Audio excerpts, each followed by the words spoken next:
Un Perfecto. gusto saludarle. Mil disculpas de estos problemas tecnológicos, pero los tenemos ahí. Un gran saludo pues a toda la ciudadanía que nos ve y nos escucha por este prestigioso medio de comunicación. Pues nos encontramos justamente el día de hoy, me parece se cumplen los 30 días que se tienen para ya que entre en vigencia pues la ley para enfrentar el conflicto armado interno y con eso, pues, a la espera de que el Ejecutivo se pronuncie sobre ya un tema que conocemos todos, de un incremento en el IVA, que en un inicio, pues, se ha dicho que será del 13%. Sin embargo, ya tenemos el pronunciamiento oficial del señor presidente de la República, del ministro de Economía, en el sentido de que iniciaremos directamente con una subida del 12 en este caso que tenemos actualmente al 15%. Entonces, eso ya es una medida que se lo ha adelantado y más bien estamos ya a la espera de que este decreto ley, digamos, este decreto ya salga en este sentido con este incremento, porque recordemos que la propuesta del presidente puede subir al 13%. Sin embargo, quedaba a potestad de la máxima autoridad el subir estos dos puntos adicionales y en este sentido, debido a la crisis financiera de seguridad que vive nuestro país, pues se ha visto conveniente incrementar esos dos puntos a más ya de las contribuciones que tenemos para enfrentar el conflicto armado interno que atraviesa penosamente nuestro país, una contribución para la empresa en base a las utilidades que hayan generado en el año 2022. Hablamos de que serán dos pagos, uno este año. Veamos la nueva fecha, porque en un inicio se había puesto una fecha tope de emergencia, digamos, del mes de marzo, pero ya estamos en marzo, todavía no ha salido ya publicada en el registro oficial la ley, así que entenderíamos que esta fecha va a cambiar posiblemente al mes de abril o al mes de mayo, y con eso también el siguiente año las empresas tendrán que pagar un porcentaje de esas utilidades. Lo que sí no sabemos todavía con certeza, estimado Gustavo, es si es que tenemos un monto mínimo, es decir, si yo generé $10,000 de utilidad, si generé $20,000 de utilidad como sociedad, o es sobre todo monto, sobre aquella, toda utilidad. Todas las empresas que generaron utilidad pagarán la contribución. Esa parte, pues, se tiene que aclarar por parte ya del gobierno. Estamos a la espera porque la planificación fiscal es muy importante para las empresas que ya preguntan y nos comentan, nos dice cuánto vamos a contribuir este año para ponerlo dentro de nuestro presupuesto empresarial. De otro lado, pues la contribución de la banca, ¿no es Antes cierto? de Donde salirnos también del tema del IVA, José Luis, ¿qué ha pasado con el IVA del 13%? Por allí hubo anuncios poco claros. Se sugería de que el IVA del 13% podría aplicarse a partir de, por parte del gobierno o del SRI a partir de marzo para ajustarlo a 15 a partir del 1 de abril. No se ha dado ni se planifica dar este paso. no se ha dado, estimado Gustavo, eso ha demorado un tanto más y es por eso que a la espera de estos 30 días que, como les decía, se cumplen en estos días, si no estoy mal, es el día de hoy, el día 6 de marzo. Entonces, con eso, pues entraría, el IVA es un impuesto indirecto, en su mayoría de cumplimiento mensual y en este sentido, pues de acuerdo a la normativa tributaria, tiene que entrar en vigencia a partir del mes siguiente. En este caso sería abril, el momento en que pues nosotros tengamos ese incremento del IVA. No podría ser de ninguna manera el mes de marzo, nos mantendríamos con el 12% hasta el mes de marzo, y es por eso que más bien algunas empresas han puesto a consideración de la ciudadanía, de alguna manera, pues son bienes que, como vehículos, electrodomésticos, televisiones, línea blanca en general, y productos que de alguna manera son más que pueden resultar afectados mayormente, que se los pueda comprar en este mes de marzo y ya no en abril, en donde tendremos este incremento de los 3 puntos adicionales del IVA. Así que tendríamos que en el mes de abril el incremento ya del 15% al 15%, perdón, y con eso pues la recaudación como tal en el mes de mayo estaría el gobierno ecuatoriano percibiendo ya ese IVA en el momento en que los contribuyentes hagan sus respectivas declaraciones del mismo y, por supuesto, los respectivos pagos. Ahora, Así otra de que es, las... Sí, perdón la interrupción, no sé si usted quiere concluir, disculpe. gracias, estimada Rosana. No, nada más concluir en el sentido de que el IVA es un impuesto indirecto, ¿no? En este caso, es un impuesto indirecto que grava al consumo de la ciudadanía, grava a la transferencia de los bienes y servicios. Entonces, en ese sentido, pues, si bien tenemos productos de la canasta básica con tarifa cero, los cuales no se verán afectados, alrededor de 151 productos de los 359 no serán afectados en esa canasta básica. No podemos mentirle a la ciudadanía tampoco en decirle que no vamos a tener una afectación. Esos 3 puntos los vamos a pagar todos. Los vamos a pagar desde la persona que tenga menos recursos hasta la persona que más recursos tenga, porque así es el IVA. No obedece a una capacidad contributiva, es decir, a quien gane más, sino va a afectar a toda la ciudadanía. Entonces, el mensaje es que podamos, ¿no es cierto?, ajustar nuestros presupuestos empresariales, ajustar nuestro presupuesto familiar, ¿no es cierto?, y podamos dar prioridad a aquellos realmente gastos, inversiones que se tengan que hacer en este año y aquellos que puedan esperar, pues esperemos hasta que pues se vaya asentando la tarifa, porque de una u otra manera va a haber algún tema de especulación en algunos productos, entonces eso es lo que tenemos que evitar y controlar. Ahora, otra de las inquietudes que todavía persiste respecto de los recursos que se recaudarían de este incremento del impuesto al valor agregado es si es que efectivamente van a ir exclusivamente a enfrentar o a financiar la lucha contra el crimen organizado, o el Estado ecuatoriano podrá o hará uso de estos recursos para otros fines, porque aquí entra, por ejemplo, la preocupación de las universidades para sus presupuestos. Si se incrementa el IVA, esto implicaría también un incremento en los recursos para las universidades y para otras instancias. No obstante, esto no ha quedado claro. Por un lado se ha dicho que no, que estos recursos no se van a distribuir como normalmente se hace de la recaudación del IVA, sino que irían únicamente a el presupuesto destinado para el combate a las organizaciones terroristas. Sin embargo, esto no se ve reflejado tampoco en la proforma presupuestaria, donde Defensa no tiene un incremento importante. Efectivamente, estimada Rosana, pues es un tema en donde más bien, como pudimos observar, no pasó la propuesta del presupuesto del año, pues tenía algunas observaciones por el tema de la claridad. Obviamente no estaba incluido estos ingresos adicionales que representan alrededor de, en el caso del IVA, como 1.000 millones de dólares adicionales, y ya con las otras llegaríamos a unos 2.000 millones de dólares entre contribuciones, ¿no? Y por ahí también tenemos a otros ingresos importantes, como es el tema de que nos encontramos en una remisión actualmente. Entonces, y eso con una autorretención que también se encuentran realizando los grandes contribuyentes, lo cual pues da un incremento significativo de la recaudación. Entonces, todo eso pues tiene que formar parte del presupuesto, y yo creería que ahora que ya vamos a tener la ley en la publicación del registro oficial, pues vamos a tener un presupuesto mucho más claro y transparente en el sentido de saber a dónde van destinados los recursos. Pero yo creería que el tema de las contribuciones es un tema claro, se lo está creando justamente, es una contribución temporal. En el caso de las sociedades son 2 años que vamos a tener este ingreso temporal,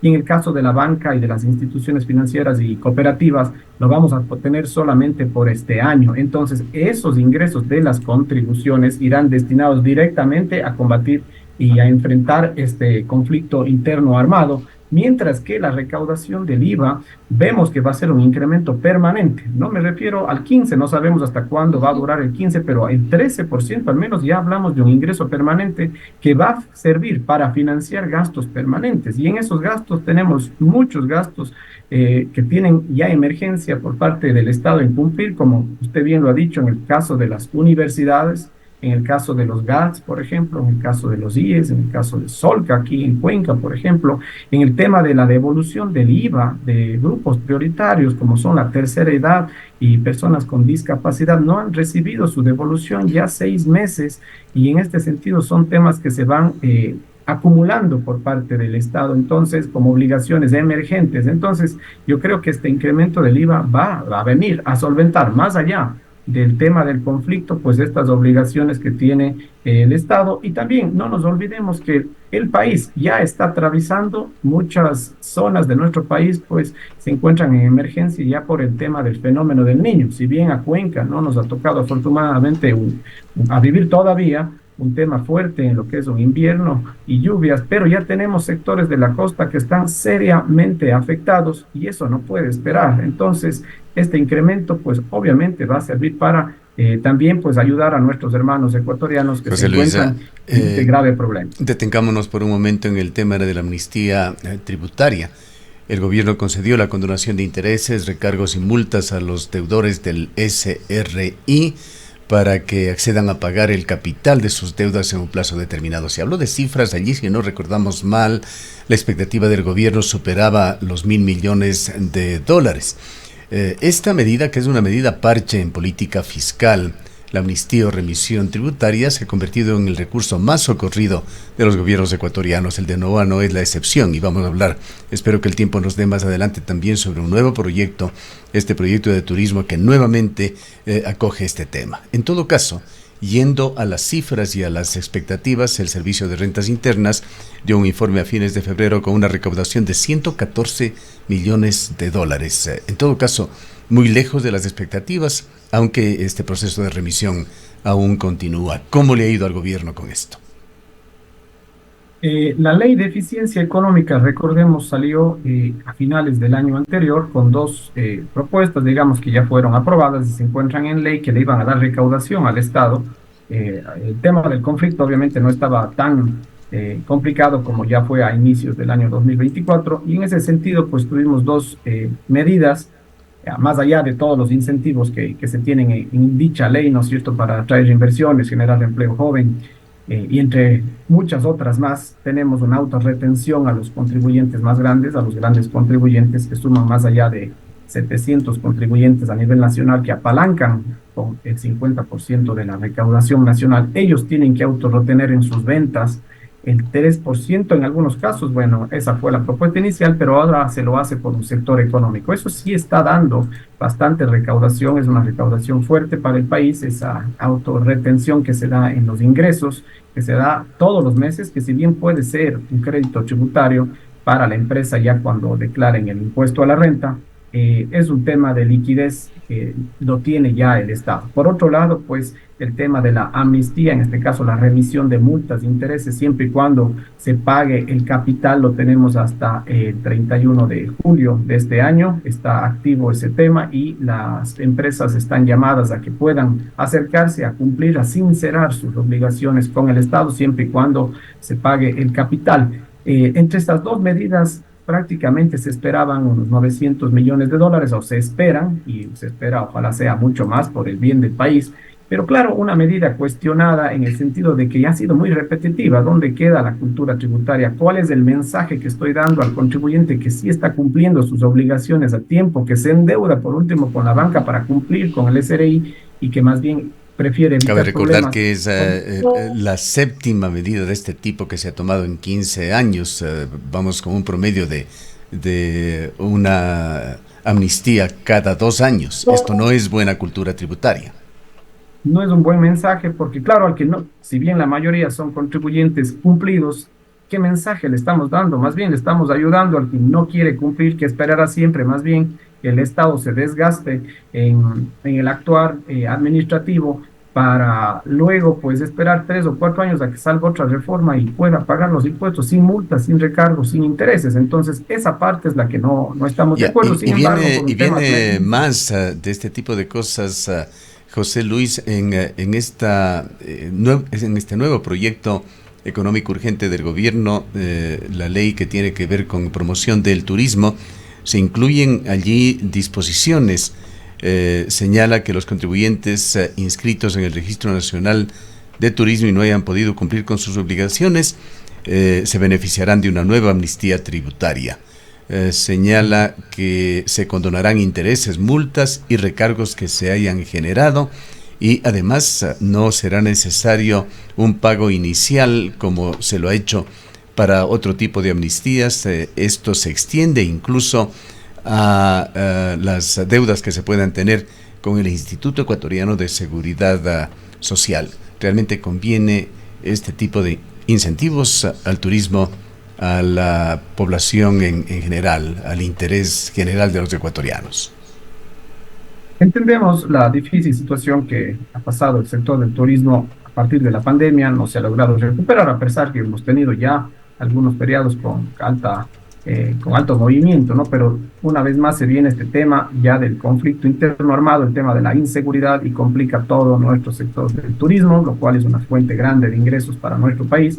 Y claro, se busca incentivar para que pueda nuevamente reactivarse ya de una vez por todas el tema del turismo. Sin embargo, ahí habrá que analizar bien, estimado Gustavo, estamos en una remisión, pues si es que, y la remisión es para todos, no existe un limitante por tipo de contribuyente, desde el más pequeño hasta el más grande puede acogerse a la remisión hasta mediados de este año. Entonces, pensar en que tengamos otra remisión podría sí ya dejar un mensaje, pero muy mal para el país en el sentido de que ya solamente para un sector vamos a hacer una remisión dentro de una remisión, algo más especial todavía, algo más dirigido.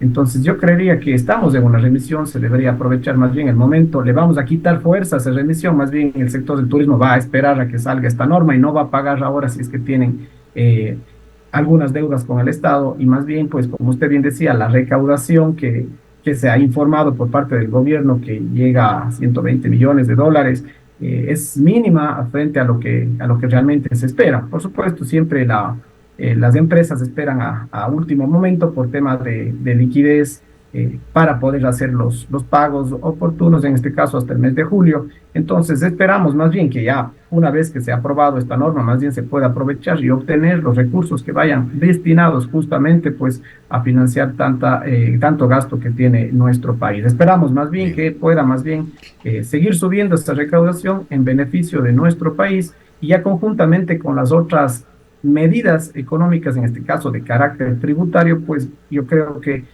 al gobierno pues le ha resultado positivo, digamos, porque van a tener dos contribuciones, van a tener una subida del impuesto a la salida de divisas del 3.5 al 5% nuevamente, lo cual también no nos deja una buena señal en el sentido de que esto ha estado en el sub y baja, el tema del ISD, y eso no le da confianza al inversionista, a quien quiere hacer un negocio en nuestro país, pues ahora nuevamente lo vamos a tener en el 5% y ver cómo impacta obviamente en la economía. Bien, quisiera pedirle también una opinión, un juicio de valor, porque son temas que se discuten a nivel general. El destacado periodista Roberto Aguilar recientemente publicó un artículo bastante fuerte en contra de Daniel Noboa, criticándolo por una parte por su declaración de bienes al asumir la presidencia de la República, $600,000. No hace falta realizar mayor análisis para realmente tener argumentos con respecto a esto, por lo menos cuestionarse qué es lo que está pasando allí. Se sabe de dónde viene el presidente Noboa, de su padre, de su abuelo, de una de las más grandes fortunas ecuatorianas, cómo se justifica esto, pero no es el punto que quiero preguntarle, sino el otro que esgrime Roberto Aguilar, un grave conflicto de intereses con la amnistía tributaria.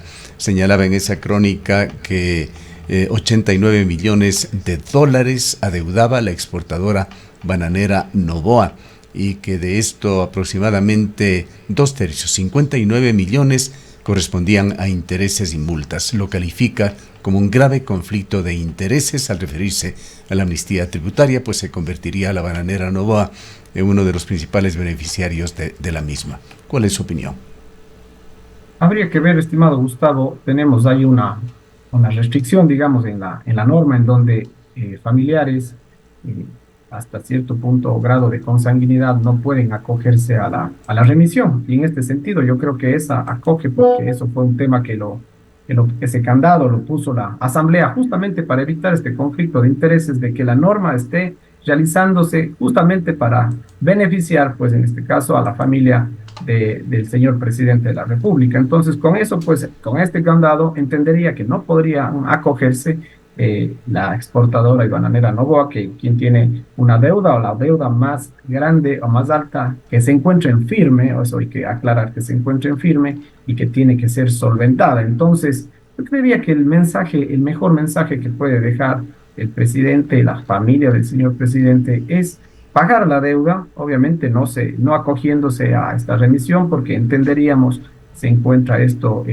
no estaría habilitado para hacerlo, y más bien pagar esa deuda con el Estado. Y yo creo que todos los ecuatorianos nos vamos a sentir mucho más tranquilos de que más bien se está dejando un mensaje positivo para el país, se está pagando una deuda de hace muchos años que los gobiernos no han podido cobrar, y más bien ahora pues solventarla con las respectivas multas, intereses y recargos que eso representa en virtud de que no podrían acogerse a esta ley de remisión.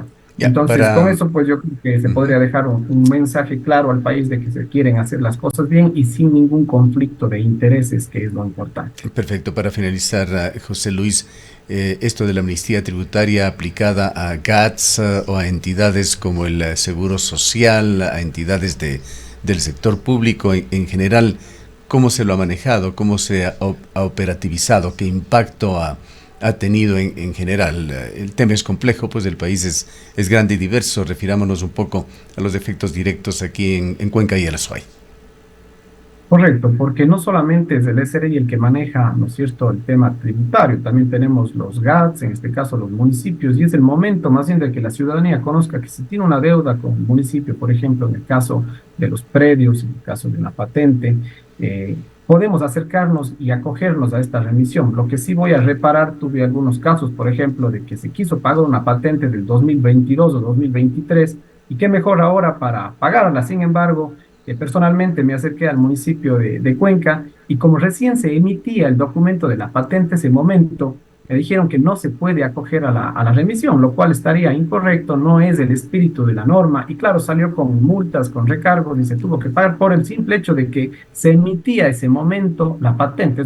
La patente se emite, claro, obviamente hay que emitirla ese momento en ventanilla. Y claro, Pero por el hecho de que se ¿cubría emitió ese esa momento, patente no se acogió. actividades del pasado?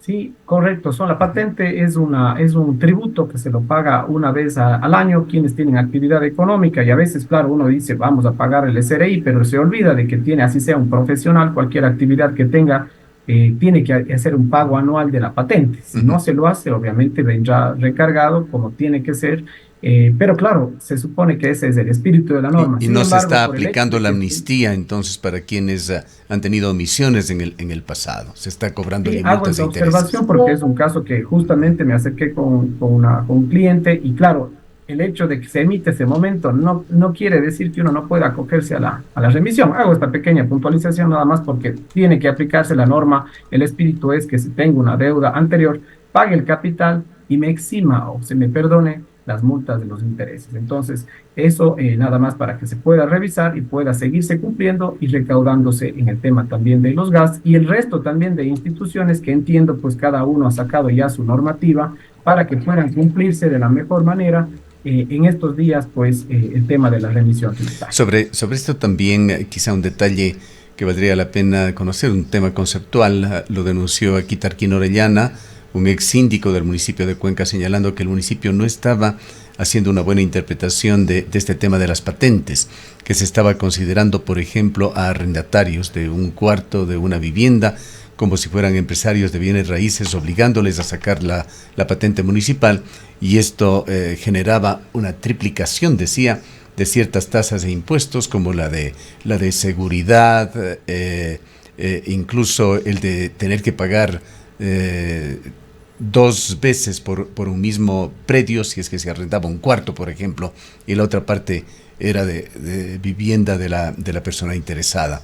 Se han presentado reclamos de este tipo, más allá de lo que ha señalado el doctor Orellana.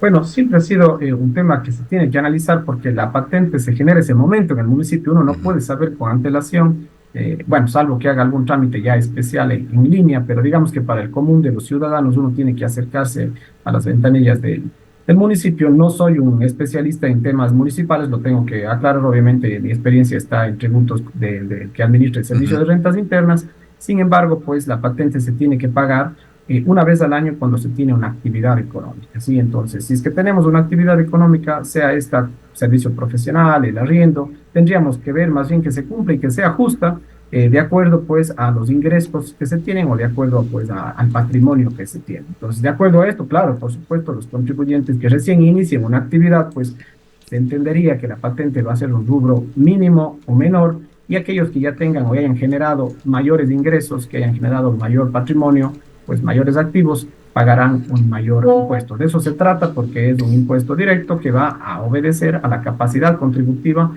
de los contribuyentes. Volviendo al inicio, José Luis, ¿cómo cambiará a partir de abril? No sé si podemos hablar de presión tributaria. En todo caso, ¿cómo cambiará esta carga de tributos, de contribuciones, etcétera, para los ecuatorianos de a pie, para los ciudadanos, con las nuevas medidas que se impongan, incluyendo el IVA? Yo creo que tenemos que hacer conciencia de la grave situación que vive el país. Eso número uno, estimado Gustavo. Si es que no venía por el lado del IVA, podía venir por el lado del impuesto a la renta, podía venir por un impuesto al patrimonio. Y en este caso, pues, por la emergencia que vive nuestro país, no solamente el conflicto interno armado, sino por otras que ya estamos atravesando, como es el fenómeno del Niño, como son todos los retrasos que dejó el gobierno anterior, que se heredó y que se tienen que pagar. Obviamente se tiene que seguir adelante. La medida más rápida en esta emergencia es la subida del IVA, y ya la tiene el gobierno. Tiene un incremento de 3 puntos del IVA, que no es poca cosa para enfrentarla. Y claro, eso lo tenemos que pagar todos los ecuatorianos penosamente. Nos toca enfrentar esta subida del IVA. No podemos decir que no va a afectar, porque la mayoría de productos son de la canasta básica.